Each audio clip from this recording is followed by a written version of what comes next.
Oh, you know that quiet hum of dread when your alarm goes off?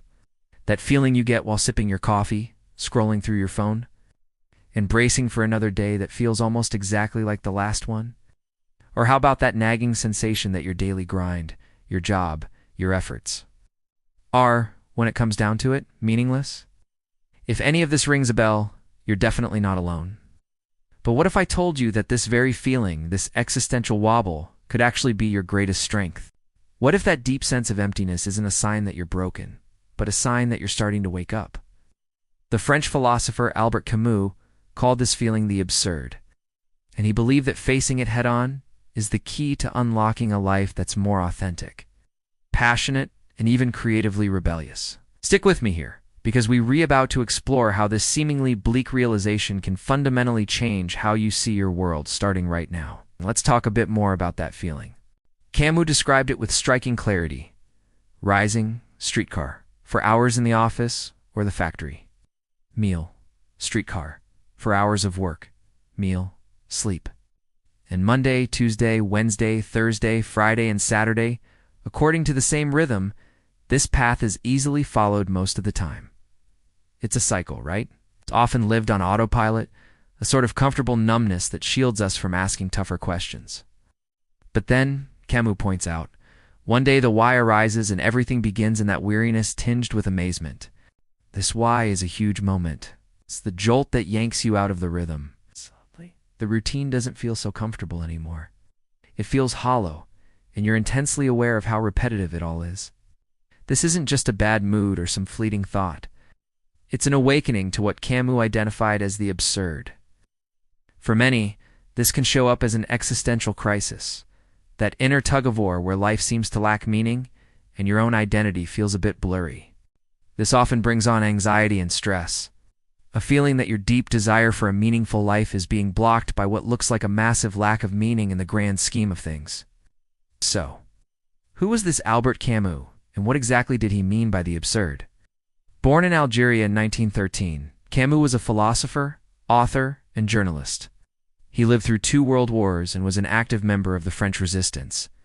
You can imagine how these experiences shaped his views on life, meaning, and human suffering. He sensed that for many, life had become meaningless, and a feeling of hopelessness was pretty common. At the very core of Camus's philosophy is this idea of the absurd. He defined it as the fundamental tension, that undeniable clash, or the divorce between 2 things. On one hand, our very human built-in desire to find meaning, order, and clarity in the universe. And on the other, the universe is cold, indifferent silence when we ask for it. We're constantly looking for purpose, for answers to life's big questions. But the world itself doesn't offer any neat, pre-packaged meaning. Now, it's crucial to get this. Camus said the absurd isn't just in us humans, nor is it just in the world by itself. It exists in their relationship. In that gap, between our expectations of a meaningful cosmos and the reality of one that seems pretty irrational. It's our persistent search for clarity in a universe that ultimately doesn't give us any. Okay, this might sound incredibly depressing, like we've hit a philosophical dead end. But for Camus, realizing that life is absurd isn't the end of the story, it's the beginning. It's the necessary first step, he argued, to being truly alive. When we're hit with this profound sense of meaninglessness, this absurdity, Camus believed people generally react in one of 3 ways. First, there's what he called physical suicide. This is the literal act of ending one's life to escape the problem.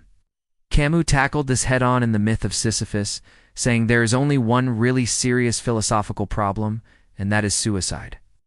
But he ultimately rejects this as a real solution, arguing it's just escapism and that death doesn't hold any more meaning than life does.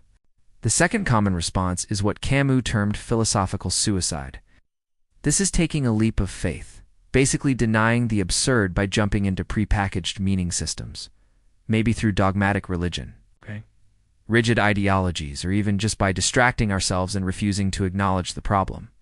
While these frameworks can definitely offer comfort, Camus saw them as inauthentic because they sidestep an honest wrestle with the absurd. They try to slap a meaning onto things that the universe itself doesn't provide, essentially papering over that fundamental tension. He was critical of those who try to endure life's meaninglessness by imposing these kinds of meanings. as he felt these systems are bound to fail in the long run when they bump up against our indifferent universe.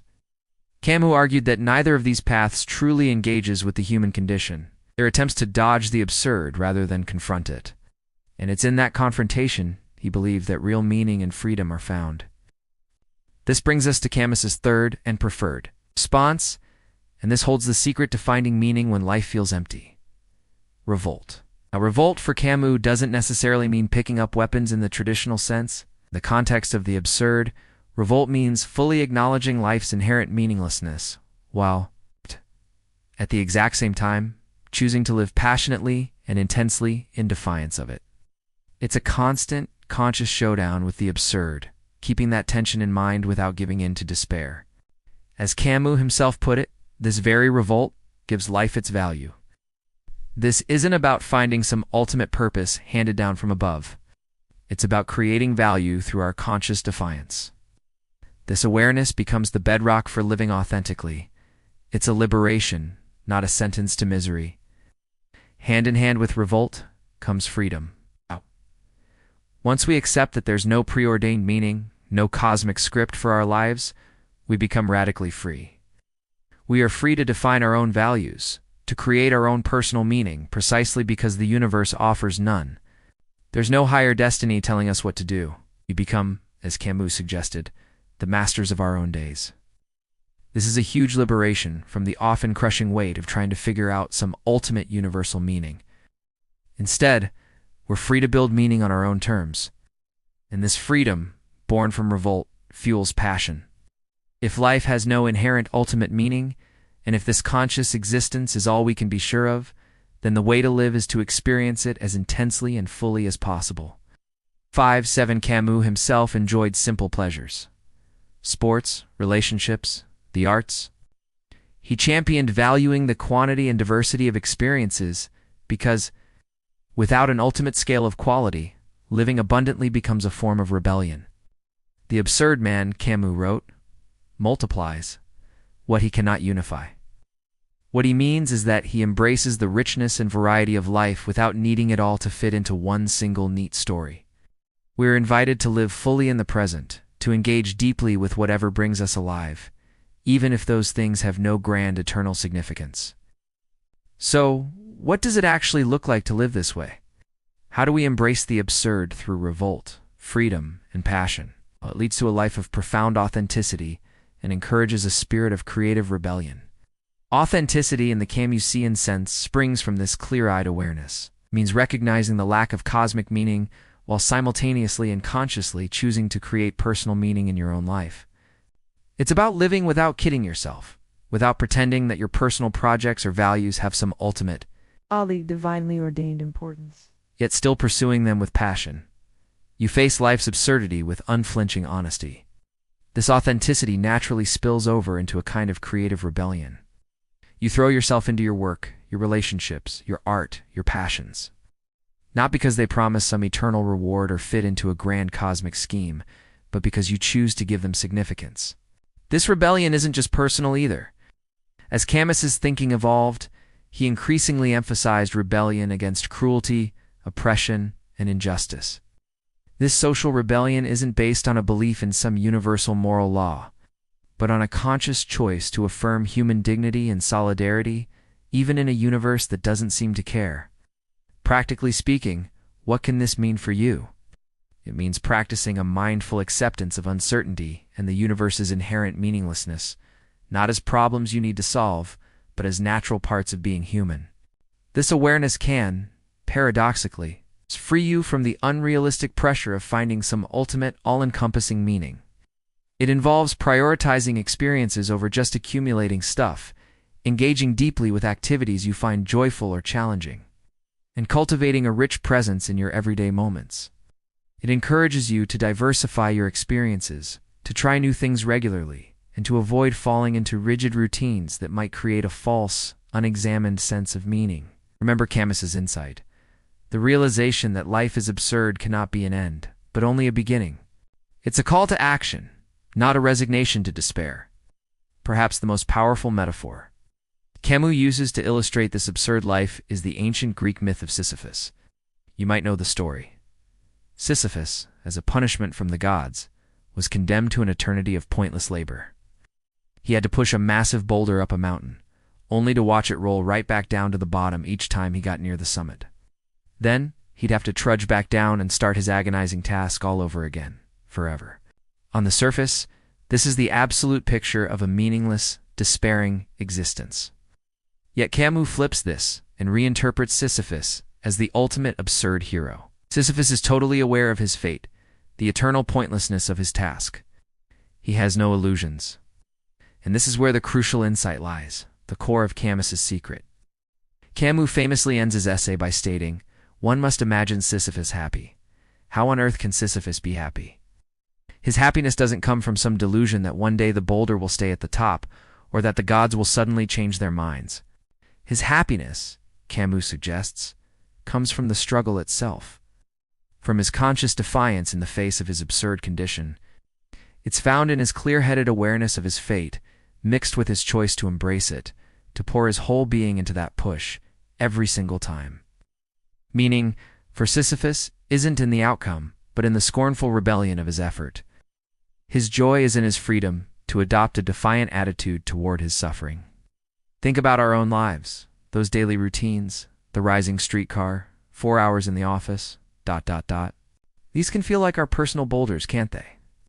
The tasks might seem repetitive, even pointless sometimes. But Camus invites us to find our Sisyphus's happy moment. It's about focusing on the process, the effort, the engagement, rather than just on the achievement or what others think. It's in that conscious choice to live fully, even within the limits of our circumstances, that we can find a profound rebellious joy. The struggle itself, Camus believed, is enough to fill a man's heart. If this dive into Camus and the absurd is hitting home for you, and you're looking for more ways to find clarity and maybe even a bit of purpose, go ahead and hit that like button.